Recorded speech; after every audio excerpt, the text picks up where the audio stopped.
Ahoy there! Captain Benzie here, coming at you with another video for Eve Echoes. Continuing the vein of what's coming in the game in 2022, today I wanted to take a look at the Eve Echoes developer roadmap on Trello. If you do have Trello, if you use it yourself, I'll put a link to the developer roadmap in the description down below so you can have a check out yourself.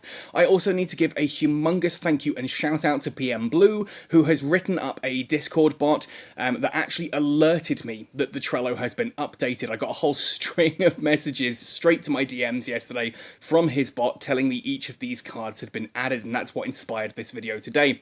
I do intend to do a video soon on his Discord bot as well, because it's got a load of really cool features that I reckon a lot of you will really enjoy. Things like kill mail passing to set up leaderboards, basically something the community's been screaming for a long time. He's figured out how to do it. If the devs aren't going to, looks like the community will, so I'm hoping that when I put that video up, you guys will go over there and shower him with love and support.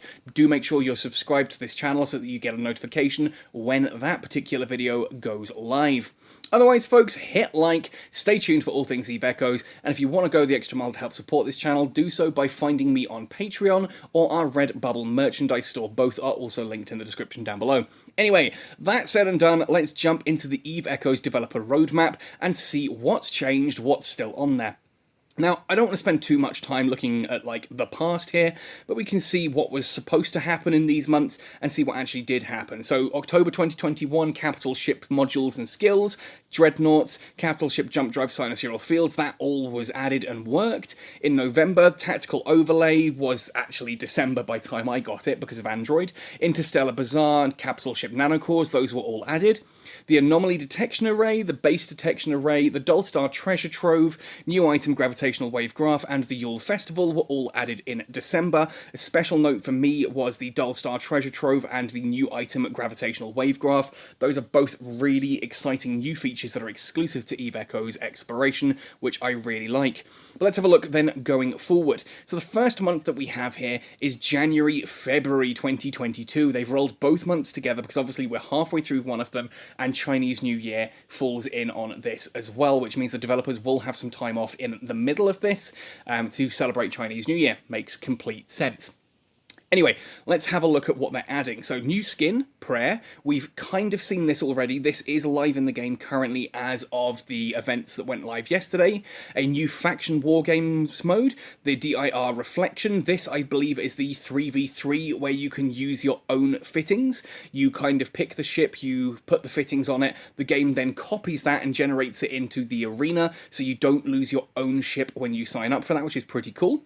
The Soft Drink Splendor event. Now, I'm not entirely certain what this actually is. We know, obviously, it's going to be a Splendor event, which ties into the one below, Splendor Store and Splendid Coupons. Those are already in the game. The Soft Drink Splendor event, this is going to be something to do with Quaif, the galaxy's favourite soft drink made by the Galente Federation and known for actually stopping wars. Basically, there was a war at some point in history, I don't remember full details off the top of my head, where the Amar Empire and the Galente Federation look like they're about to go to loggerheads over a particular system, until Quaif steps in and says, well, fine, if you guys are going to be douchebags about this, we're going to stop selling you Quaif. And the Amar Empire kind of backs down and goes, oh, okay, yeah, we don't want that to happen. So a soft drink stopped a war, and everyone knows and loves Quaif, so I'm interested to see what that's going to be. That could be a lot of fun. We then have the New Eden quiz game, knowledge competition, think tank building project. This actually started today. The questions are surprisingly difficult. I got 10 out of 10 on Silent Rose, but I only got 8 out of 10 on Captain Benzie because I completely blanked on which module it is that can reduce missile explosion radius. It is, of course, the computer, the missile guidance computer, a module that I very rarely use, and so completely forgot about it. And I thought they were looking at the rigs. Anyway, that's really cool, and I do like that event, that we're basically getting quizzed on all aspects of the game, from lore to sort of like what modules do what and what ships have what bonuses. It's really quite cool. Fading Star Treasure Trove update. This I'm super excited about. I mentioned a second ago that I really like the Dull Star, which has now been called the Fading Star Treasure Trove. Now that's getting an update. This looks like it's not something that was just a flash in the pan and gone. It has been popular enough that it looks like the developers are going to be continuing it. I love using these gravity wave graphs to find new exploration sites. I love that sort of mini game that you have where you have to, you know, try try and use the scanner to lock down the system, then you have to actually find that region and that system. I love it. It's such cool, engaging, like gameplay, and I do hope that they start to add more of this and sort of tie it in with things like lore and maybe even some special graphics on the sites. It would be nice to have like one that announces that it is an Angel Cartel ruin, and it is actually an Angel Cartel base when you get there. I'm still hoping we get the Eve Gate at some point soon as well, and other sort of, shiny things in space. If you're interested in more on that, I did a video on the 5 things I want to see in the game, 5 sites I want to see. Things like the Eve Gate, the Eternal Flame in Pater, some just really cool lore-based sites that should be quite easy to add. Nudge, nudge, wink, wink. Anyway, I'm glad to see that the Fading Star Treasure Trove is something that is continuing. We then have the ship rental project. That is currently ongoing at the moment as well. I'm having a lot of fun with that. Got some really cool ones of those this morning, some nice rewards. It's an interesting thing that, again, I'm looking forward to seeing, existing for a longer period of time, and perhaps them, extrapolating and doing more with in the future. That's really cool. Now, what is beyond February? This has some really cool stuff. Starting with March, we have a returnee event. Now, basically, we know that the first year, 2021, the first complete year of Eve Echoes, was all about mashing out as much content as possible. Now, the good thing about that is that we have a whole ton of new content. The bad thing about that is that balance and sort of some of the gameplay decisions fell to the wayside, and some players were lost. Some players kind of went, well, this isn't fun for me anymore, I'm going to disappear. It looks like they are aware of this, and they're going to be setting up a returnee event. If you've played games like World of Warcraft or Final Fantasy XIV, you often get these where if you can invite someone whose subscription has lapsed, they haven't played the game in a while, if they come back in, you get rewards, and if they stay in, you get big rewards. That's a really cool little system for getting your friends back into the game. I know a lot of you folks watch my videos and maybe don't even play Eve Echoes. I see in the comment section a lot of you say, I don't play anymore because I don't have time, or because the balance wasn't, to my liking. But I still watch and I wait to see when will be a good time to come back. It looks like at the latest, March 2022 is going to be a fantastic time to come back. Chat optimization, this isn't a chat fix. They are still working on that separately. The local chat bug is being fixed separately, but it looks like they are looking to optimize chat even more in March 2022. I would like to see this be the internal voice comms that we've seen the Chinese server has. We get the whole auto-translate thing, which I absolutely adore, though it still needs to be made available to alpha players. But absolutely, I would love to see voice chat added into the game so we don't have to use Discord and things like that in order to stay on comms with each other. That would be really cool. I'd like to know what else they have. Different ways to filter and sort, I suppose, would be really useful in chat. Fleet optimizations as well. We don't know what those are going to be, but ways to optimize how your fleet is set up and how you send commands and things, always a good thing, especially with sovereignty being, quite a big focus. So it looks like basically January, February, and March are still that trend of not so much adding new content, but making existing content better. April 2022 is going to be a huge month for me. First of all, we have the Easter event. Goodness knows what that's going to be. Last year that was The Hunt, which was probably one of the more controversial of the different events, just because there wasn't really all that much going on in it. It was the first attempt at a battle pass. They learned a lot from it, and now we have the Concord Pass from that. The Easter event in EVE Online, you do actually go looking for broken capsules. You literally go egg hunting.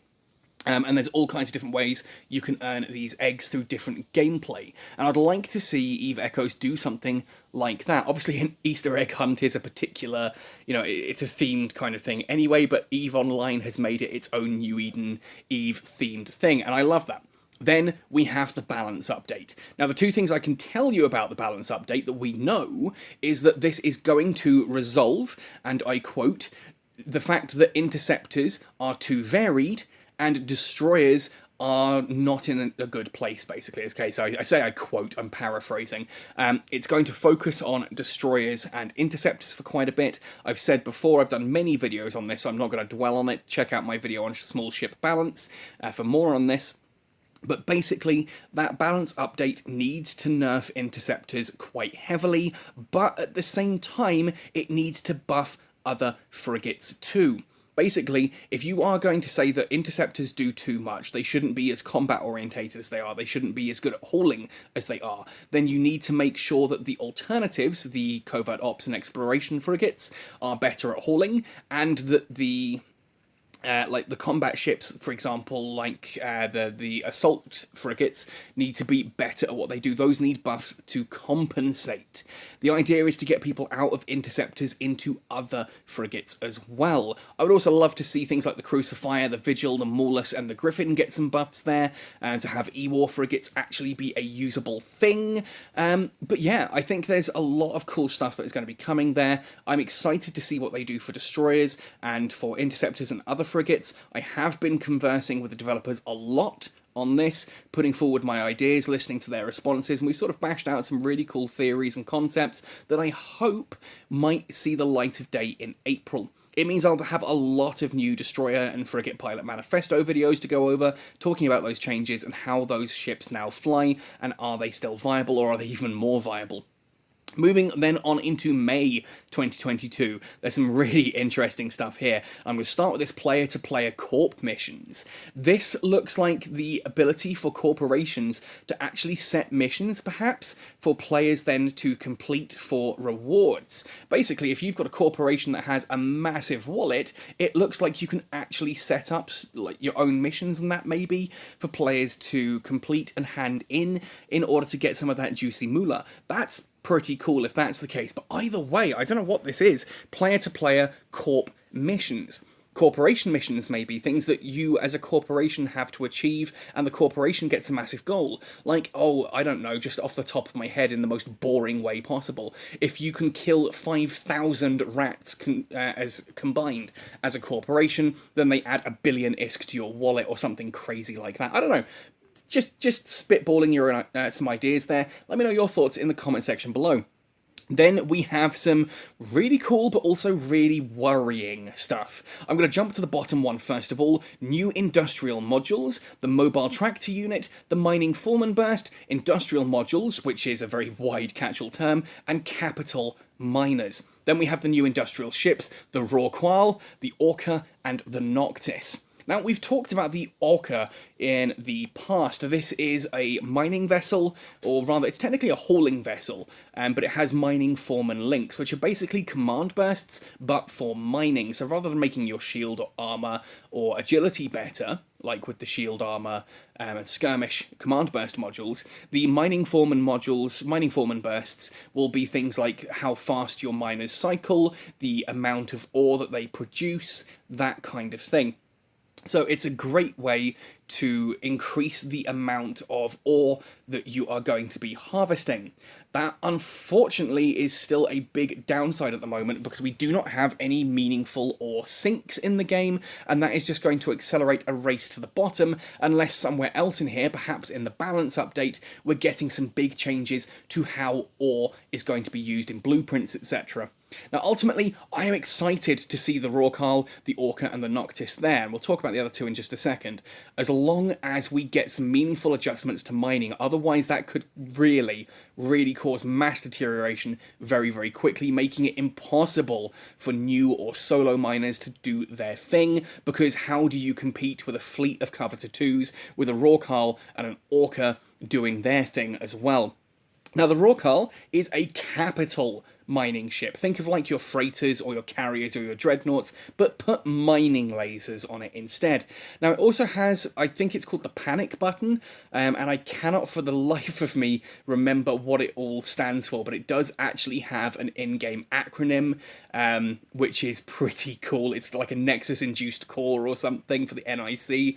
Basically, the panic button, you hit that and everything in your fleet pretty much becomes immune to all damage for a few moments whilst you all try and escape. It's a really cool ship, and there's a lot of fun to be had piloting a Rorqual, and having one of those heading your mining fleets, well, it's as exciting as having something like a carrier or a dreadnought or 3 sitting in the middle of your PvP fleets. It's just a great feeling to see one of those around, and they are a lot of fun. Then we have the Noctis. Now, if you've seen my video on the Orca, you'll notice I also talked about the Porpoise, which I hope is also coming here, because having like the Porpoise and the Noctis both being mining, form and burst ships, the Porpoise being the smaller, faster, but not quite as powerful one, the Orca being the big, slow, cumbersome one that gets the big bonuses, kind of a cruiser and a battleship if you want to look at it that way. I'm hoping we get that. The Noctis, however, is a very different ship. It uses the same hull as the Porpoise, but it's designed for salvage. What it does is basically uses salvaging lasers, etc. in EVE Online to break loot down into more useful things. In EVE Online, you don't get modules and all that drop and wrecks drop. You have to have someone come and salvage in order to get all the wrecks and the full details and things like that. So it's its entire own career in EVE Online that I'm actually quite excited to see happen in EVE Echoes. I used to fly a Thrasher fitted with salvaging lasers. I would go into a battlefield, blow everything up, and then I'd come back with my Thrasher and then salvage it all, or I would fly alongside a friend who cleared everything and I would salvage it as we go. Now, the Noctis is a salvage-based ship. It looks like the Porpoise, but all of its bonuses are to getting more loot out of the wrecks and that you are salvaging. And this ties in then with things like the Mobile Tractor Unit as well there. Mobile Tractor Unit is basically an object that you drop in space.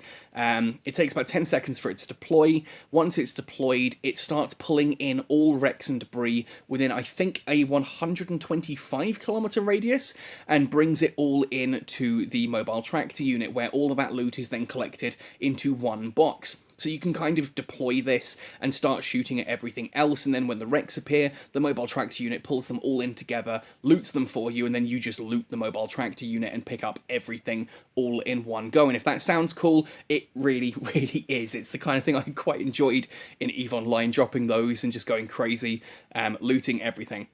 I'm really glad to see that salvage is getting a bit more sort of airtime, so, you know, a bit more vision here. You know, people are seeing it, a bit more optics is the word I'm looking for, sorry.